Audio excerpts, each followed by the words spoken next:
2023 ಮಾರ್ಚ್ನಲ್ಲಿ ಅಗ್ರಿಮೆಂಟ್ ಏನಾಗಿತ್ತು ದಿಲ್ಲಿಲಿ ಅಂತ ದೊಡ್ಡ ಚರ್ಚೆ ಶಾಸಕರುಗಳ ಮಧ್ಯೆ, ಕಾಂಗ್ರೆಸ್ ಶಾಸಕರ ಮಧ್ಯದಲ್ಲೇ ಚರ್ಚೆ.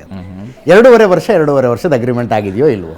ನಮಗೆ ನನ್ನ ತಿಳಿದ ಪ್ರಕಾರ ನನಗೆ ಗೊತ್ತಿಲ್ಲ ಯಾವುದು, ಮತ್ತು ಗೊತ್ತಿರಬೇಕಾಗಿದೆ ಯಾರಿಗೆ, high command Siddaramaiah and D K Shivakumar ಆಗಿದ್ದರೆ. ನೀವು ದಿನ ಬೆಳಗಾದ್ರೆ ಮುಖ್ಯಮಂತ್ರಿಗಳ ಜೊತೆಗೆ ಇರ್ತೀರಿ, ಕುತೂಹಲಕ್ಕೂ ನೀವು ಒಂದು ಮಾತು ಕೇಳಿಲ್ವಾ ಏನಾಗಿದೆ ಸರ್ ದಿಲ್ಲಿಲಿ? ಮುಖ್ಯಮಂತ್ರಿಗಳು ನಾವು ಕೇಳಿದಾಗ ಅವ್ರು ಹೇಳಿದ್ರೆ ನಾನು ಯಾವ ಥರ ಆ ರೀತಿ ಅವರು ಪಬ್ಲಿಕ್ ಸ್ಟೇಟ್ಮೆಂಟು ಕೊಟ್ಟಿದ್ದಾರೆ. ಪಬ್ಲಿಕ್ ಸ್ಟೇಟ್ಮೆಂಟ್ ಬಿಡಿ, ಅದು ಪಬ್ಲಿಕ್ ಕನ್ಸಂಪ್ಷನ್ಗೆ. ಆತ್ಮೀಯರಾಗಿರುವ ನಿಮ್ಮ ಕನ್ಸಂಪ್ಷನ್ಗೆ ಏನು ಹೇಳೋದು? ನಮಗೂ ಹೇಳಿದ್ದಾರೆ ಯಾವುದು ಅದೇ ರೀತಿ ಯಾವುದು ಕೂಡ ಅಂಥದ್ದೇನೂ ಇಲ್ಲ. 5 ವರ್ಷ ಸಿದ್ದರಾಮಯ್ಯನವರೇ ಮುಖ್ಯಮಂತ್ರಿ ಅಂತ ಪಕ್ಷ ಹೈಕಮಾಂಡ್ ಮನಸ್ಸು ಮಾಡಿದರೆ 5 ವರ್ಷನೂ ಅವರು ಮುಖ್ಯಮಂತ್ರಿ ಇರ್ತಾರೆ. ಪಕ್ಷ ಹೈಕಮಾಂಡ್ ಈಸ್ ಫೈನಲ್.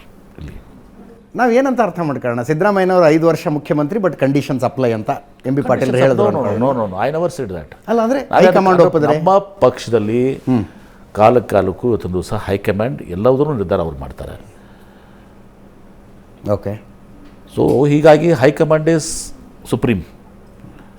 ವೆದರ್ ಸಿದ್ದರಾಮಯ್ಯನವ್ರಿಗಾಗಿರ್ಬೋದು, ಡಿ ಕೆ ಶಿವಕುಮಾರ್ ಅವ್ರಿರ್ಬೋದು, ಪರಮೇಶ್ವರ್ ಅವ್ರಿಗಿರ್ಬೋದು, ಸತೀಶ್ ಅವ್ರಿಗಾಗಿರ್ಬೋದು, ಎಂ ಪಿ ಪಾಟೀಲ್ ಇನ್ಯಾರಿಗಿರ್ಬೋದು, ಪಾರ್ಟಿ ಈಸ್ ಸುಪ್ರೀಂ. ಪಾರ್ಟಿ ಏನು ಡಿಸೈಡ್ ಮಾಡ್ತದೆ, ಇದೊಂದೇ ಸ್ಟೇಟಿಗಲ್ಲ, as throughout country Congress party is ಹೈಕಮಾಂಡ್ಗೆ ನಾವು ಏನು ನಿರ್ಧಾರ ತಗೋತದೆ ಅದಕ್ಕೆ ನಾವು ತಲೆಬಾಗಲೇಬೇಕು. That's the discipline in the party. D K Shivakumar ಅವರು ಅಂದರೆ ಉದಾಹರಣೆ ಸಮೇತ ಡಿಮಾಂಡ್ ಇಟ್ಟು ಬಂದಿದ್ದಾರೆ ಅಂತ ನೋಡಿ. ಅದೆಲ್ಲ ನಿಮ್ಮ ಮಾಧ್ಯಮ. ಅಶೋಕ್ ಗೆಹ್ಲೋಟ್ ಸಚಿನ್ ಪೈಲಟ್ ಗಲಾಟೆ ಏನಾಯಿತು, ಮಧ್ಯಪ್ರದೇಶದಲ್ಲಿ ಏನಾಯಿತು, ಕಮಲ್ನಾಥ್ ವರ್ಸಸ್ ಜ್ಯೋತಿರಾದಿತ್ಯ ಸಿಂಧ್ಯಾ, ನಮ್ಗೆ ಅಲ್ಲಿ ಶೀಟ್ ಶೇರಿಂಗ್, ಅಲ್ಲಿ ಪವರ್ ಶೇರಿಂಗನ್ನು ನೀವು ಸರಿಯಾಗಿ ಅಪ್ಲೈ ಮಾಡಲಿಲ್ಲ, ಆದ್ದರಿಂದ ಕಾಂಗ್ರೆಸ್ಸಿಗೆ ಹೊಡ್ತಾ ಬಿದ್ದಿದೆ, ಕರ್ನಾಟಕದಲ್ಲಿ ಅಪ್ಲೈ ಮಾಡಿ ಅಂತಾರಂಥವ್ರು. ಅದು ನಿಮ್ಗೆ ಹೆಂಗೆ ಗೊತ್ತದು? ಪತ್ರಕರ್ತರು ಸರ್, ನೀವು ಪತ್ರಕರ್ತರು, ಅದೇ ಹೇಳ್ತೀನಲ್ಲ, ನಿಮ್ದೆಲ್ಲ ಊಹಾಪೋಹಗಳು ಇವೆಲ್ಲ. ಓಕೆ. ಅವ್ರು ಒಂದು ವೇಳೆ ಅವ್ರು ಹೇಳಿದ್ರು ಅಂತ ತಿಳ್ಕೊಳ್ಳಿ,